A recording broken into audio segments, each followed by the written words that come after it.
नमस्कार दोस्तों, कथा वाचन में आप सभी का स्वागत है।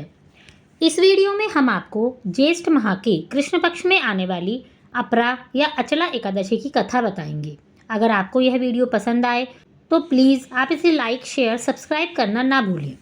ज्येष्ठ माह के कृष्ण पक्ष में आने वाली एकादशी को अचला एकादशी के नाम से जाना जाता है। इस एकादशी को अपरा एकादशी भी कहा जाता है, क्योंकि यह एकादशी अपार धन देने वाली एकादशी है और जो भी मनुष्य इस व्रत को करते हैं वो संसार में प्रसिद्ध हो जाते हैं। इस दिन आप विधि विधान से भगवान विष्णु की पूजा कीजिए और इस व्रत की कथा को जरूर सुनें। आइए जानते हैं क्या है अपरा एकादशी के व्रत की कथा। एक बार युधिष्ठिर कहने लगे, हे भगवान, ज्येष्ठ कृष्ण एकादशी का क्या नाम है और उसका महात्म्य क्या है, सो कृपा करके कहिए।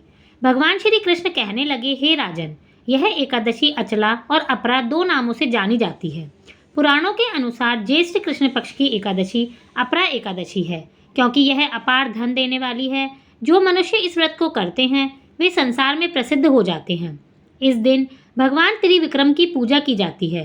अपरा एकादशी के व्रत के प्रभाव से ब्रह्म हत्या, भूत योनि, दूसरे की निंदा आदि सब पाप दूर हो जाते हैं। इस व्रत को करने से परिस्त्री गमन, झूठी गवाही देना, झूठ बोलना, झूठे शास्त्र पढ़ना या बनाना, झूठा ज्योतिषी बनना तथा झूठा वैद्य बनना आदि सभी पाप नष्ट हो जाते हैं। जो क्षत्रिय युद्ध से भाग जाएं वे नरकगामी होते हैं, किंतु अपरा एकादशी का व्रत करने से वे भी स्वर्ग को प्राप्त होते हैं। जो शिष्य गुरु से शिक्षा ग्रहण करता है फिर उनकी निंदा करता है वे अवश्य नरक में जाते हैं, किंतु अपरा एकादशी का व्रत करने से वे भी इस पाप से मुक्त हो जाते हैं। जो फल तीनों पुष्कर में कार्तिक पूर्णिमा को स्नान करने से या गंगा तट पर पितरों को पिंडदान करने से प्राप्त होता है, वही अपरा एकादशी का व्रत करने से प्राप्त होता है।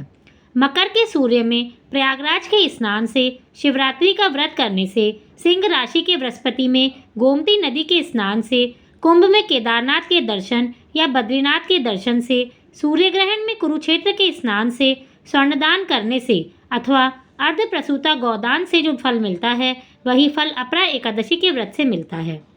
यह व्रत पापरूपी वृक्ष को काटने के लिए कुल्हाड़ी है, पापरूपी ईंधन को जलाने के लिए अग्नि, पापरूपी अंधकार को मिटाने के लिए सूर्य के समान, मृगों को मारने के लिए सिंह के समान। अतः मनुष्य को पापों से डरते हुए इस व्रत को अवश्य करना चाहिए।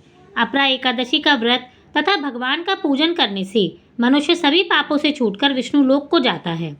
इसकी प्रचलित कथा के अनुसार प्राचीन काल में महिध्वज नामक एक धर्मात्मा राजा था। उसका छोटा भाई वज्रध्वज बड़ा ही क्रूर, अधर्मी और अन्यायी था। वह अपने बड़े भाई से द्वेष रखता था। उस पापी ने एक दिन रात्रि में अपने बड़े भाई की हत्या करके उसकी देह को एक जंगली पीपल के नीचे गाड़ दिया। इस अकाल मृत्यु से राजा प्रेतात्मा के रूप में उसी पीपल पर रहने लगे और उत्पात मचाने लगे। एक दिन अचानक धौम्य नामक ऋषि उधर से गुजरे। उन्होंने प्रेत को देखा और तपोबल से उसके अतीत को जान लिया। अपने तपोबल से प्रेत उत्पात का कारण समझा। ऋषि ने प्रसन्न होकर उस प्रेत को पीपल के पेड़ से उतारा और तथा परलोक विद्या का उपदेश दिया। दयालु ऋषि ने राजा की प्रेत योनि से मुक्ति के लिए स्वयं ही अपरा एकादशी का व्रत किया और उसे अगति से छुड़ाने को उसका पुण्य प्रेत को अर्पित कर दिया। इस पुण्य के प्रभाव से राजा की प्रेत योनि से मुक्ति हो गई। वह ऋषि को धन्यवाद देता हुआ दिव्य देह धारण करके पुष्पक विमान में बैठकर स्वर्ग को चला गया। हे राजन, यह अपरा एकादशी की कथा मैंने लोकहित के लिए कही है। इसे पढ़ने और सुनने से मनुष्य के सारे पाप समाप्त हो जाते हैं। अतः आप सब भी इस एकादशी का व्रत करें और इस दिन इस कथा को जरूर सुनें, ताकि आपकी भी सारी मनोकामनाएं पूरी हो और आपको आपके व्रत का पूरा फल मिले। धन्यवाद।